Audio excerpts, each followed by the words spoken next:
प्यारे छात्रों, आज मैं आपको क्लास 8th के हिंदी के 10वें चैप्टर के शब्दार्थ और प्रश्नोत्तर लिखाऊंगा। 10वें चैप्टर की व्याख्या मैं पहले ही आपको समझा चुका हूँ। 10वें चैप्टर का बच्चों शीर्षक है भक्ति के पद।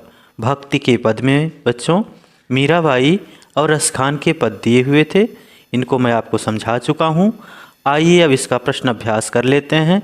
सबसे पहले आप शब्दार्थ लिखिए, एक तरफ शब्द लिखकर दूसरी तरफ अर्थ लिख लीजिए। उसके बाद एक एक शब्दों को लिखते जाइए। जैसे भीर, भीर मतलब होता है बच्चों विपत्ति, दुख। चीर मतलब होता है कपड़ा, और यहाँ पर साड़ी के रूप में कपड़े का प्रयोग किया गया है। नरसिंह, नृसिंह, नर मतलब होता है बच्चों मनुष्य, सिंह मतलब होता है शेर, मतलब जो दोनों को मिलाकर बना हो ऐसा शरीर नृसिंह कहलाता है। बूढ़त, डूबते। नारायण, भगवान या कृष्ण, कृष्ण के लिए यहाँ प्रयोग किया गया है। जो पद हम लोग पढ़े थे उसमें कृष्ण के लिए नारायण का प्रयोग किया गया। बावरी, पागल। नासी, नष्ट करने वाली। चरणा, पैर या चरण। आगे देखिए, वैन मतलब होता है वाणी। सानी मतलब सुनते हैं। अनुजानी, अनुसरण करते हैं। लकुटी, लाठी। अगला देखिए, कामरिया, कामरिया मतलब होता है कंबल। तिहुपुर, तीनों लोग। इसमें स्वर्ग मतलब आकाश लोक, मर्त्य मतलब पृथ्वी लोक, और पाताल लोक। इसमें 3 लोकों की बात की गई है। आगे देखिए, तड़ाग, तड़ाग मतलब होता है तालाब। कलधौत मतलब स्वर्ण। बच्चों अब इसके बाद प्रश्न अभ्यास देख लीजिए। कुछ करने को जो उसमें दिया है प्रश्न, कुछ करने में जो पहला प्रश्न है बच्चों, इसमें दिया है कि भक्ति काल के कुछ कवियों के नाम और उनकी रचनाएं लिखिए। भक्ति काल के कुछ कवि और उनकी रचनाओं को लिखना है आपको। तो मैं यहाँ उत्तर में भक्ति काल के कुछ कवि और उनकी रचनाएं दिए हैं, आप लिख लीजिए। एक तरफ इसी प्रकार से कवि लिख लीजिए, एक तरफ आप दूसरी तरफ लिखिए रचनाएं। पहला कवि लिखिए सूरदास, उनका लिखिए रचना सूरसागर। कबीरदास की रचना क्या है? बीजक। तुलसीदास रामचरितमानस। मीराबाई नरसिंह जी का मायरा। रसखान सुजान रसखान। ठीक, अब इसके बाद अगला प्रश्न जो है बच्चों, इसमें दिया है कि मीराबाई का एक तारा लिए हुए चित्र बनाइए। तो ये आपको स्वयं करना है, छात्र स्वयं इसको लिखेंगे, बनाएंगे चित्र इनका। तो आप स्वयं से चित्र बना लीजिएगा बच्चों। इसके बाद देखिए, कविता पर आधारित प्रश्न दिए हुए हैं, इनको आप लिख लीजिए। पहला प्रश्न देखिए, मीरा प्रभु से क्या प्रार्थना कर रही हैं? मीराबाई प्रभु से, अपने ईश्वर से क्या प्रार्थना कर रही हैं? उत्तर लिखिए। मीराबाई प्रभु से प्रार्थना कर रही हैं कि वे उसे अपना दासी बना लें, ताकि मीराबाई प्रभु की सेवा कर सकें और उनके निकट रह सकें।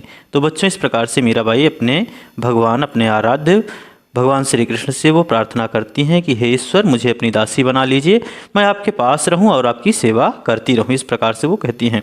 अगला प्रश्न देखिए, द्रौपदी की सहायता ईश्वर ने किस प्रकार की?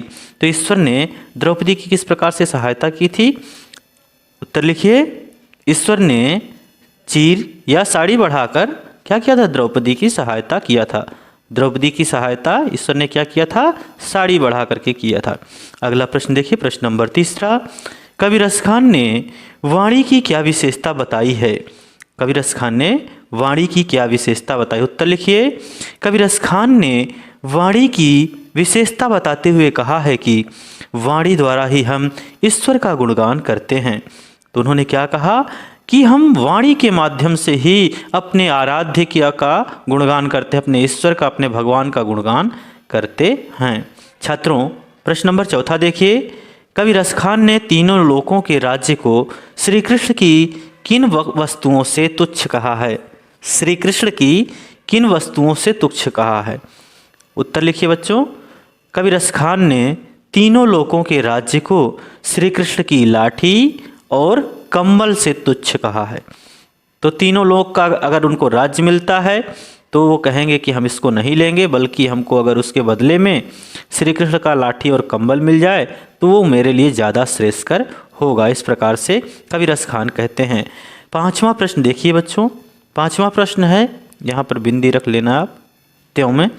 त्यों रस खान वही रस खान, जो है रस खान सो है रस खान। पंक्ति का आशय स्पष्ट करना है आपको, तो इसका आशय स्पष्ट करना है। आगे देखिए क्या कह रहे हैं, भगवान श्री कृष्ण ऐसे हैं जो अपने भक्तों को कभी भी नाराज नहीं करते और उनसे बहुत प्रेम करते हैं। वह तो आनंद की खान है, उनसे नाता जोड़ने में सुख ही सुख है। इसी प्रकार आप निम्नलिखित पंक्तियों के आशय स्पष्ट कीजिए। तो बच्चों, जिस प्रकार से यहाँ त्यों रस खान वही रस खान, जो है रस खान सो है रस खान, पंक्ति का आशय स्पष्ट किया गया है, इसी प्रकार से यहाँ कुछ नीचे पंक्तियाँ दी हैं, उनका आशय आपको स्पष्ट करना है। तो देखिए, जो इसमें का नंबर पर पंक्ति दी है, कोटिक हों कल धौत के धाम करील के कुंजन ऊपर वारों। अब इसका आशय आपको स्पष्ट करना है, तो उत्तर लिखिए। काका उत्तर लिख लीजिए। कविराज खान कहते हैं कि वे ब्रज की कांटेदार झाड़ियों के लिए सोने के 100 महल और स्वर्ग भी न्यौछावर करने को तैयार हैं। कहते हैं कि अगर हमको ब्रज के कांटेदार जो झाड़ियाँ हैं, एक तरफ वो मिले और दूसरे तरफ अगर मुझे कोई कहे कि आप सोने के 100 महल ले लीजिए, तो मैं सोने के 100 महलों को त्याग दूंगा, बल्कि मैं कांटेदार झाड़ियाँ ही लेने की कोशिश करूंगा। इस प्रकार से रस खान कहते हैं। प्रश्न नंबर ख देखिए, जान वही उन प्राण के संग अमान वही जो करे मन मानी। तो बच्चों, इसका भी आपको आशय स्पष्ट करना है, तो उत्तर में लिखिए। ख नंबर उत्तर लिख लीजिए। इसमें लिखिए, कविराज खान कहते हैं कि मनुष्य के जीवन की सार्थकता इसी में है कि वह प्रभु के गुण गाता रहे, और मन की सार्थकता इसी में है कि वह सदैव ही प्रभु को स्मरण करता रहे। इस प्रकार से आप भी इसको लिख लीजिए। अब देखिए, प्रश्न नंबर 6 है। इसमें लिखा है कि नीचे दिए गए भावों से मिलती जुलती पंक्तियाँ लिखिए। तो देखिए, यहाँ पर नीचे आप अपनी बुक में देखो, 2 पंक्तियाँ दिया है, एक आ करके एक बा करके। कान वही अच्छे हैं जो हर पल भगवान श्री कृष्ण की वाणी सुनते हैं। तो पहला तो इन्होंने ये दिया है। अब इसी तरह से मिलते जुलते आपको अपनी जो पाठ्य पुस्तक में रस खान ने पद दिए हैं, सवैये दिए हैं, उन सवैयों से छांट करके लिखना है। तो उत्तर लिख लीजिए इसका। कान वही उन वैन सुसानी, मतलब कान वही अच्छे हैं जो हर पल भगवान श्री कृष्ण की वाणी सुनते रहें। ठीक। अब दूसरा देखिए, ग नंबर में क्या दिया है, भक्त की रक्षा करने के लिए आप अर्थात ईश्वर ने नृसिंह का रूप धारण किया। तो अब ये लाइन देखिए, इसको भी ढूंढ करके आपको लिखना है।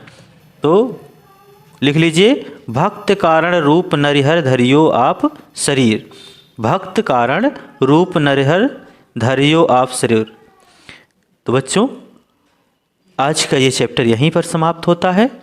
अगर ये वीडियो आपको पसंद आया है तो वीडियो को लाइक करें, चैनल को सब्सक्राइब करें और अपने साथियों के बीच में शेयर करें। और अपने कमेंट ज़रूर लिखा करिए आप लोग, कि आपको कैसा लगा ये वीडियो, ज़रूर लिखिए। धन्यवाद।